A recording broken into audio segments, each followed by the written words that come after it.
Para sa kaalaman po ng ating lahat, ano po ang kahulugan ng auxiliary force dyan po sa Philippine Coast Guard?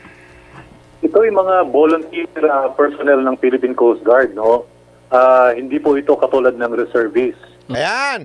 Una-una, linawin lang natin. Mike Abe,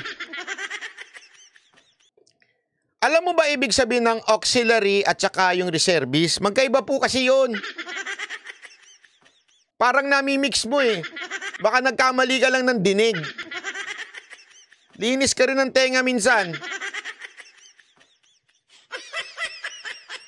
At hindi po ako nagsasalita dito ha. Yung Coast Guard doon nagsasabi, iba po yung reservist sa auxiliary.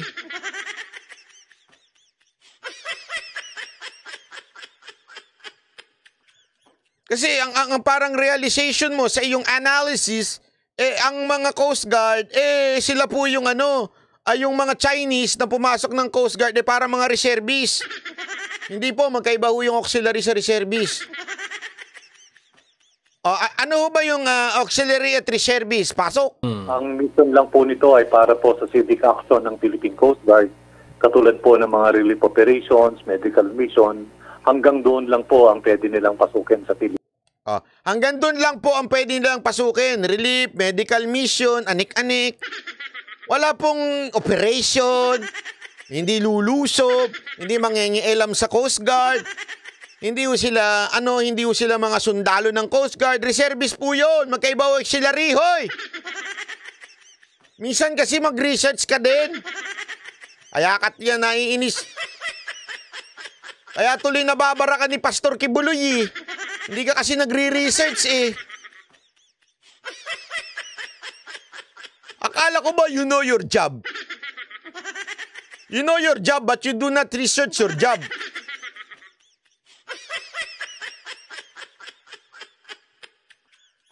Sabi pa, Chinese spy. Spy o spy?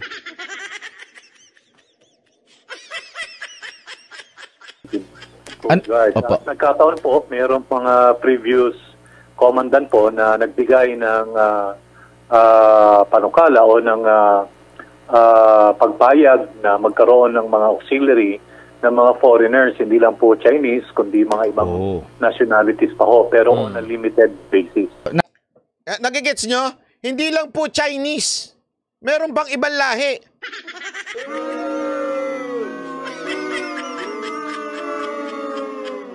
Di ba ho? May iba pa hong lahi na inaano po itong auxiliary na tinatawag na auxiliary ng Coast Guard. Oy, bakit Chinese lang ang inaano ninyo? Kasi pangit ang imahe ng Chinese. Kaya mas maganda. At saka yung Chinese, laging maikukunik yung kay Duterte. Chinese Duterte, Chinese Duterte, Chinese Duterte, Chinese Duterte. Kailangan idamay si Duterte. Pag nadamay si Duterte, damay si Kibuloy. Alam mo naman, bitter ako dun. So, Chinese, Duterte, Kibuloy. Di ba? Kailangan natin i-connect si Chinese, Duterte, Kibuloy. Pero kahit may iba pa palang mga auxiliary force ang Coast Guard. Bakit Chinese lang? Kasi nga, Chinese is equals to Duterte is equals to Kibuloy. Okay. Alam mo, koko sa'yo, Mike Abe, bawas-bawasan mong pagkain ng ampalaya. Medyo nakakasama na yan. Nabanggit mo, sir, mayroong previous na mga commandant na meron niyang ganitong pinayagan ng mga foreigner. Bakit po sila nasibaka? Ano ba ang na tinanggal po ang itong mga Chinese na ito? Well, meron pong communication yung National Security Council na ito'y mga Chinese nationals at sa tingin po siguro ay baka maka-apekto dun po sa ating operasyon sa West Philippine Sea. Kaya po nag-decide si Admiral Gavan na tanggalin sila para hindi na po sila maging issue pa. Pero maliban dito sa mga Chinese, ano pang mga lahi ang meron tayo na... Ayan yan, ano pang mga lahi? Na merong, ano pang lahi na merong auxiliary ang Coast Guard? Pakingge! auxiliary force ng PCG. Meron din ng American at meron din ng mga Frances akong natatandaan. Mga Grabe! May Amerikano pa pala doon? May Pranses pa? Eh bakit yung kamera, ang tinukoy lang nila yung Chinese?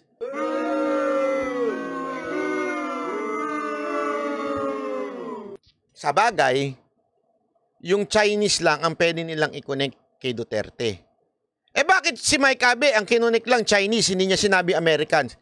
Sa bagay, Chinese lang ang pwede i-connect kay Duterte at si Duterte yun lang ang pwede i-connect kay Kibuloy.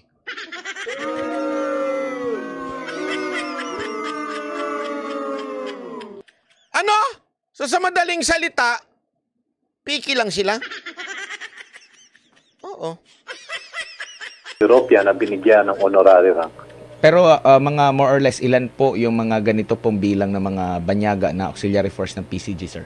Hindi naman po gaano karami. Wala lang po akong figure, pero hindi naman po sila masyadong marami. Nagigets nyo na mga kababayan? Tinatarantado tayo ng kamera eh. Gusto lang nilang i-connect si PRRD na naman. Gusto lang nilang gamitin ng taong bayan at banatan si PRRD sa pamamagitan nito. Bakit nakapasok ang mga Chinese dito sa Coast Guard? Pero ang katotohanan, hindi lang pala Chinese ang nandun. Pati Amerikano, pati French, sana pinasok nyo na rin yung mga Russian. Ang gaganda ng mga Russian spy eh. Sa mga pelikula, di ba?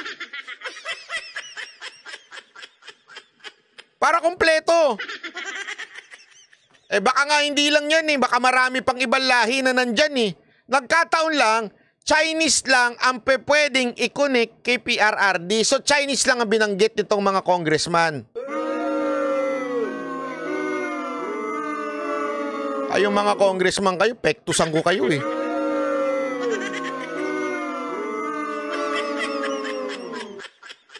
Bukas na bukas patatawagan ng Congress. Ano yung sabi mo? Pektusan.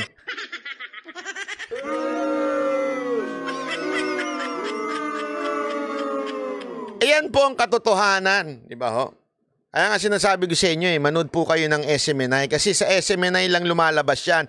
Lumabas ba sa ibang balita yan? Hindi. Sa ibang balita, puro Chinese ang focus. Chinese, Chinese.